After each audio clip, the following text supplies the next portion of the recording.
Law and order is what separates us from the uncivilized. We have to have rules that people must abide by, and punishments if they don't, otherwise our society would descend into anarchy. Might would make right, and basically, we would end up like most of the Middle East, hence, the reason people are fleeing as quickly as they can. Another absolute imperative of a polite and orderly society is for the punishment to fit the crime. We can't be cutting off the hands of beggars who steal an apple because they're hungry, or slapping murderers on the wrist and sending them back out to kill again. There has to be some sort of sliding scale, and in this country, we have that. However, sometimes that line gets complicated, because of it hinges partially on motive. One classic example is the difference in punishment between premeditated crimes and crimes of passion. If you're caught up in the moment and you do something terrible, the punishment just isn't going to be as bad as if you plotted and planned and basically turn out to be a psychopath who will do evil no matter what. But then the waters get even muddier when we talk about hate crimes. This is an area where those who perpetrate a crime against someone who has something about them that people love to hate will get a harsher punishment to try and curb groups being targeted.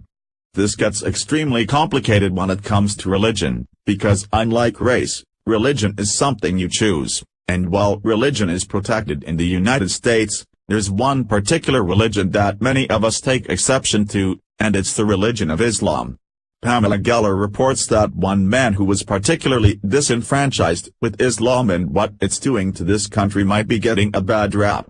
His crime was just that, a crime, and one that he should be punished for. But should he have federal charges leveled against him for breaking into a mosque and putting bacon inside?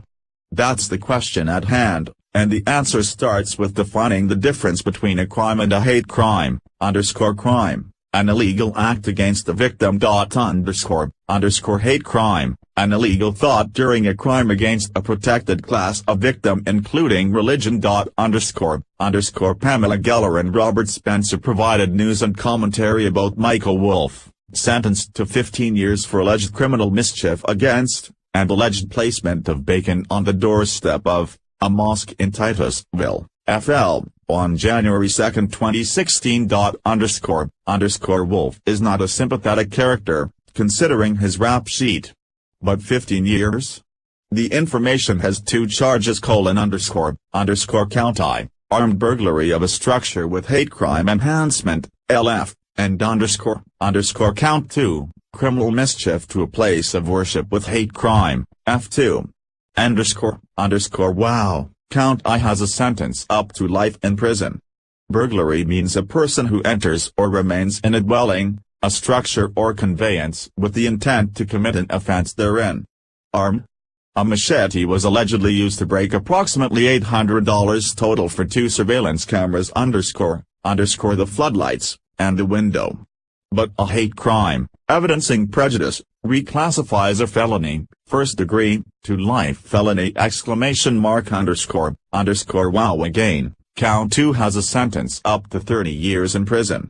Criminal mischief means a person who willfully and maliciously injures or damages by any means any real or personal property belonging to another. The simple version is a misdemeanor, first degree, punishable up to a year in county jail. But a hate crime, upon a mosque, makes it a felony, third degree. Add a habitual offender, and it's reclassified as a felony, second degree, punishable by a minimum of 15 years, and a maximum of 30 years in prison. Who called the Federal Bureau of Investigation? An FBI agent was present during an interview of Wolff. Could there have been an implied threat of federal charges? No wonder Wolff plea bargained for dismissal of count I in exchange for guilty of count 2. From the court order's date, Wolff has 30 days to appeal the conviction and sentence. Consider this possibility: it could effectively be a death sentence. Wolff likely will be placed in the general population of the prison. There may be Muslim inmates, who may act on a de facto fatwa and attempt to injure or murder Wolff.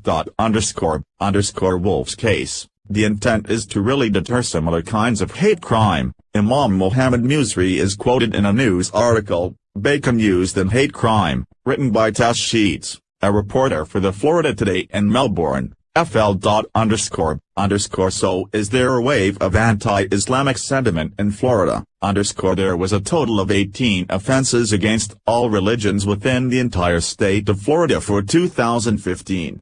See the website of the Florida Attorney General, in Hate Crimes in Florida, under Table 5, Hate Crimes Comparison. Within the entire Brevard County, 2015. An unidentified religion had one offense of destruction, damage, vandalism of property, as reported by the Melbourne Police Department. Looks like the citizens of Florida are safe from the wave of hate crimes against religion. But don't tell that to the Southern Poverty Law Center, aka fake news, which is listed in the report's Appendix 3, sources of additional information. All of the above, as public records, are attached as a PDF via this link.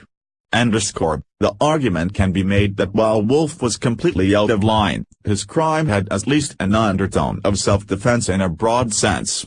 We all know any one of us could be a target of a true Muslim believer, and many don't like having that element around.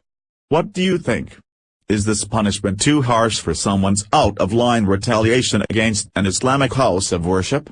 H/T, Pamela Geller.